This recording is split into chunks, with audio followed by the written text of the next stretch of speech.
All right, so the first section is find the growth decay percentage. So that's like what this question here is.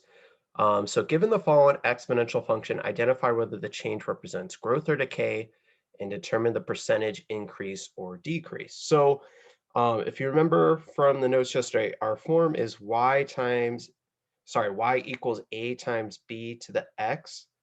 The B is what you're going to be looking at for these questions. The B is your either your growth or your decay that's happening in the problem. So in these problems, it's going to be you're going to be looking at this number on the inside of your parentheses. So this 0.82 is really, if you turn that into a percent, like if you multiplied it by 100, that would be 82%. So is this increasing or decreasing? Well, all of these like remember, if a number isn't changing at all, it stays 100% of what it was. Like for example, if I weighed 100% of what I weighed last year, I weigh the exact same.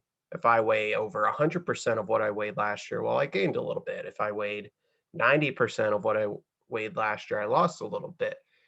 So for these questions, you're going to figure out what the percent is in here and then figure out how far away from 100% it is. So this one's 82%. So this would be smaller, so it's an 18% decay. Like, because it's 18% less than 100%. So for the first section you're going to see in Deltamath, you're going to want to look at that B term, turn it into a percent. So you multiply it by 100 and then figure out how far away from 100% it is. Is it bigger than 100%? If so, how far away is it? If it's smaller than 100%, how far away is it? And it would be a decay. Let's look at another one of these.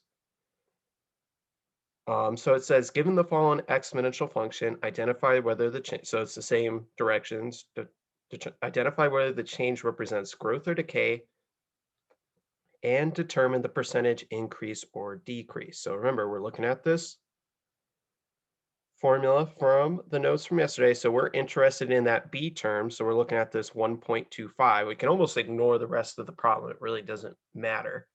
So we want to change this to a percent. So we multiply it by 100. So this would be 125%. So since this is bigger than 100%, it's increased. So this is going to be an increase. And you want to figure out, well, how much bigger than 100% is it? Well, so you would take 125% minus 100%, or really it's a 25% increase. So this would increase by 25%. So that's what the first section, math. So the second section you're going to see is they're going to give you a word problem. So this one, it says a town has a population of 14,000 and grows 2.5% every year. What will the population after 5 years to the nearest whole number? So if you weren't here from yesterday, the formula you're going to use is y equals a times b up to the x power. The a is like your initial or your starting amount. Your B is your growth, or it's your decay.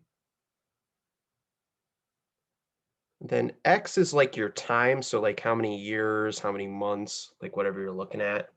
So in this problem, like the first thing you should notice is you start with 14,000 people. So if we start plugging that in, we're going to have y is going to be your answer. So you're going to have y equals 14,000 times, okay, our B is, okay, this is a little bit different than how we thought about it in our notes, but if our population is growing by 2.5%, like you always start with 100%.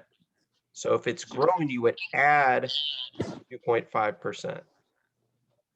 So that would be 102.5%. But we want to change this into a decimal before we put it into our formula.